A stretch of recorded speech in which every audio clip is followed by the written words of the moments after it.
Hey guys, welcome. It's Sunday. I'm back again and we are doing some games. So this is Nate.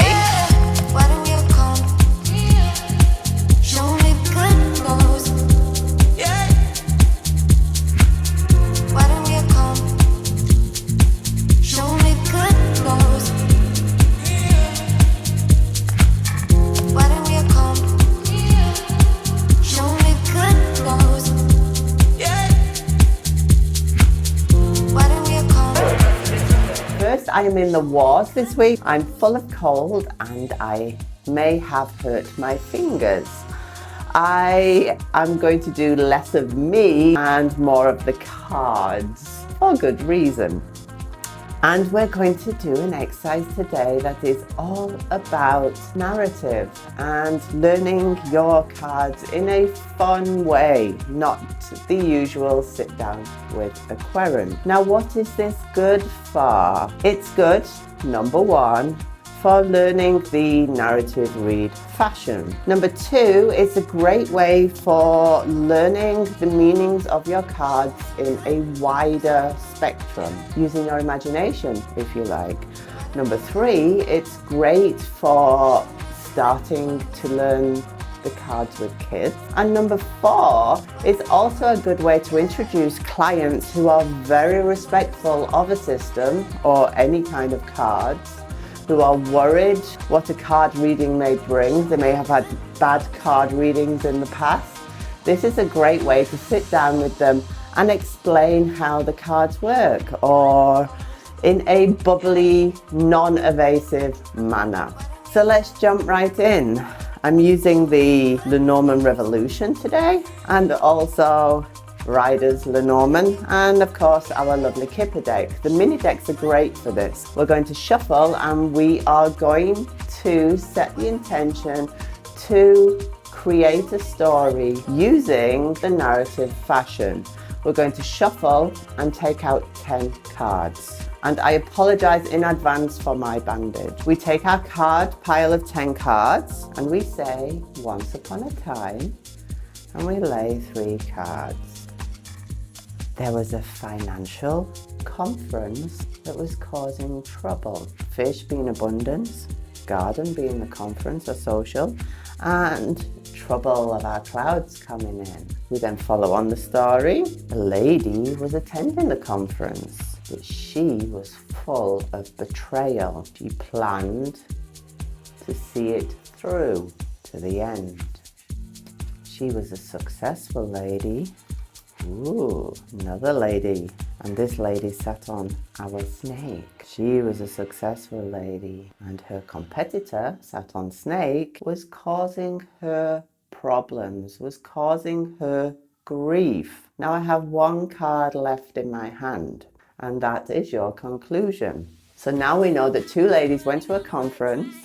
One didn't trust the other couldn't be trusted, and one was causing issues for the other. What is the outcome going to be?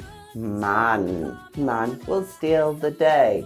He will probably take advantage because these 2 ladies are fighting with one another. And that's a simple narrative read. Nothing too complicated. Keep it simple, but try and use your imagination to create a story behind the cards. Because that's all what a parlor game is about. A parlor game is about creating a narrative, creating a story for the querents that come. Let's do the same with Kipper. We take out 10 cards. Once upon a time, there was a huge change.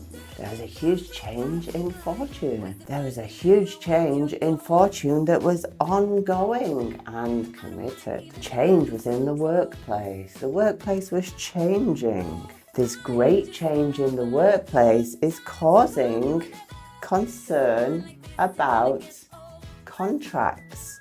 It's causing people to look at the work and wonder what's going to happen with their contracts. They needn't worry so much because we have 2 connectors on top of each other, and we have convene causing this.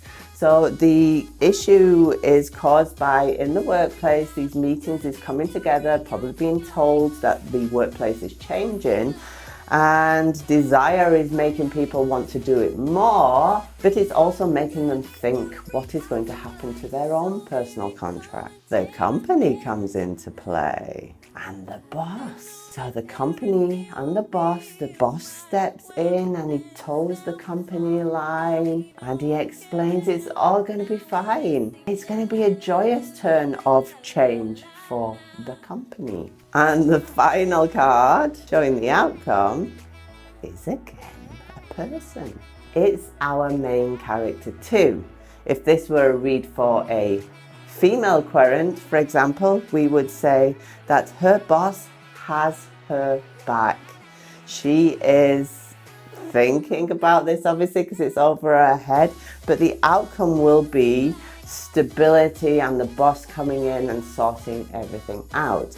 So she needn't worry, although it is all on her mind. You may have actually figured out while I was doing this that this is actually the significative box spread. If we put them down, your box spread would have looked like this.